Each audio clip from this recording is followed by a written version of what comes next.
Olá, gente, tudo bem? Sabe que tem uma questão que ela se torna muito importante quando a gente vai analisar as relações capitalistas atuais, né? E essas relações capitalistas, sem sombra de dúvidas, afetam diretamente a nossa vida, tanto do ponto de vista acadêmico, como também dentro da perspectiva cotidiana, é como que nós vamos ser influenciados por um programa que é possibilitado pelo avanço da tecnologia. E esse programa ele se chama obsolescência. Então, quer dizer, os países capitalistas, sobretudo os que produzem tecnologia de ponta, eles trabalham com esse programa de obsolescência para que eles possam motivar o consumo. Você sabe que o capitalismo é um sistema que ele se consolida com uma série de alicerces, mas dentre os quais os básicos e os três principais é o lucro. O capital tem que exceder, e à medida que o capital excede, ele tem que deslocar para que ele possa continuar o seu processo de reprodução. Agora, é lógico que esse lucro é possível a partir do momento que você tem uma produção, e essa produção precisa ter consumo. Então, o consumo, sem sombra de dúvida, é a manivela que faz a roda girar, entendeu? E nesse sentido, você percebe que o programa de obsolescência ele está vinculado à noção da consolidação do capitalismo com o seu processo de revolução industrial. Com a segunda fase da Revolução Industrial, e vejam vocês que eu estou entendendo Revolução Industrial aqui dentro de uma concepção mais ampla, entende? Então, Revolução Industrial é um processo de longuíssima duração, como coloca o Eric Hobsbawm, e esse processo, portanto, ele é dividido em fases. Então, numa segunda fase da Revolução Industrial, em que nós vamos ter o advento da tecnologia, ou seja, da teoria aplicada à prática, né? Você percebe que isso vai ganhar muita força e essa força do capital vai necessitar com que ele circule. A circulação do capital pressupõe mercado consumidor. Então, na década de 20, em caráter pioneiro, de acordo com algumas fontes, a General Motors já começou a fazer esse processo de programação para que os produtos se tornassem obsoletos num determinado lapso de tempo. E esse processo, portanto, vai ganhando muita força.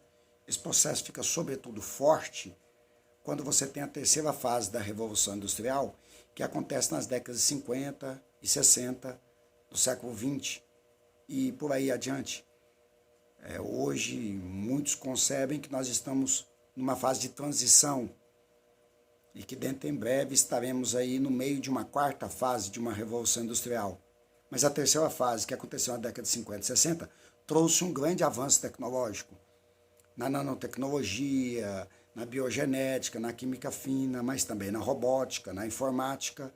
E esse grande avanço da tecnologia também no setor produtivo possibilitou com que as empresas, a partir de então, essas empresas que estão vinculadas ao setor produtivo e que, portanto, produzem tecnologia e produtos a partir dessa produção tecnológica, essas empresas começassem, assim, a fazer uma programação de até quando os produtos, de fato, podem continuar funcionando sem que eles percam a utilidade fundamental do produto, entende?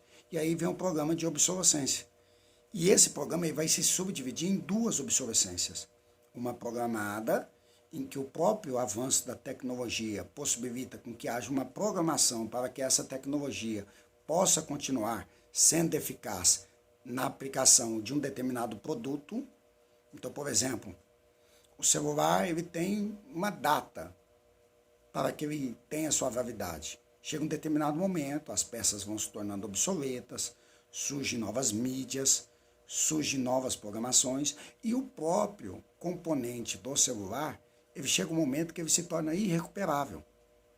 Entende? Assim é também com a televisão, assim é com as peças dos veículos automotores, assim também é até mesmo com os eletrodomésticos da linha branca, que são feitos, portanto, para que haja uma programação de durabilidade mais longa, mas também chega um momento que também eles passam por essa obsolescência, entende?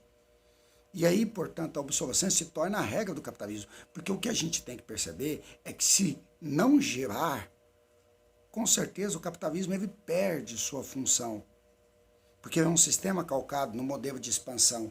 Então, se você não tem giro, como é que você vai possibilitar com que o próprio capital seja acumulado e a partir daí ele desloque para que ele possa reproduzir e gerar mais lucro. Então o consumo é a tônica do capitalismo. Por isso que todas as vezes que você tem uma variação, uma crise no capitalismo, os analistas, quando eles analisam, eles querem ver os indicadores de consumo. Por que a inflação é um grande problema? Porque ela tolhe o consumo. E aí a economia para de girar. Porque se você tem um poder de ganho menor, do ponto de vista real, automaticamente você não vai girar a economia da maneira como muitas vezes é necessário que fosse, para que o próprio capital pudesse continuar o seu processo de reprodução. Então a obsolescência programada, ela vem dentro dessa perspectiva.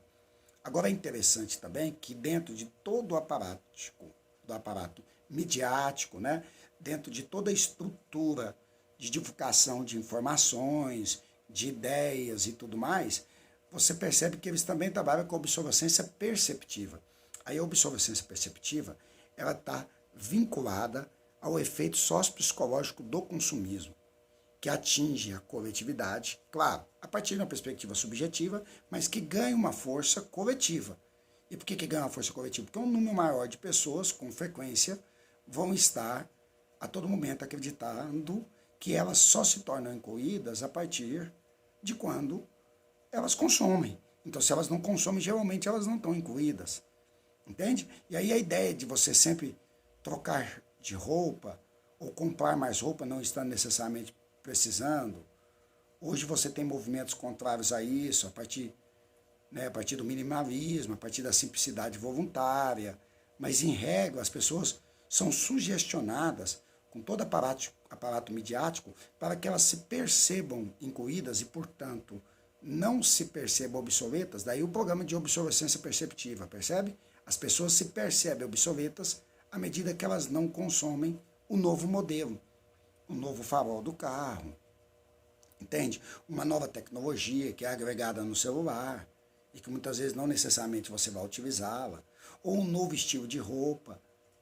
E aí, claro, que o estilo de vida americano ele vai reforçar muito essa ideia, esse estilo de vida que é forjado lá na década de 20 do século 20.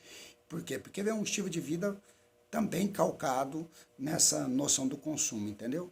Então, acho que seria interessante eu vir aqui e falar para vocês sobre as duas obsolescências.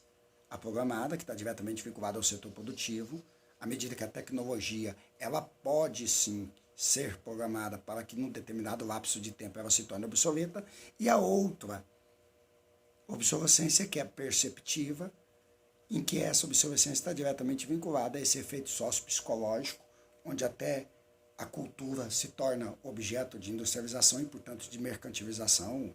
E o Theodor Adorno vai estudar muito essa questão da indústria cultural e como que isso vai reproduzir também a cultura, como se essa reprodução, uma vez ela não acontecendo, parece que até aquilo que se vende dentro da cultura se torna obsoleto, entendeu? Então é isso que eu gostaria de falar com vocês aqui no meu momento, e aqui nesse momento, e acho que é um assunto importante a gente estar observando nas relações interhumanas atuais. Tá joia?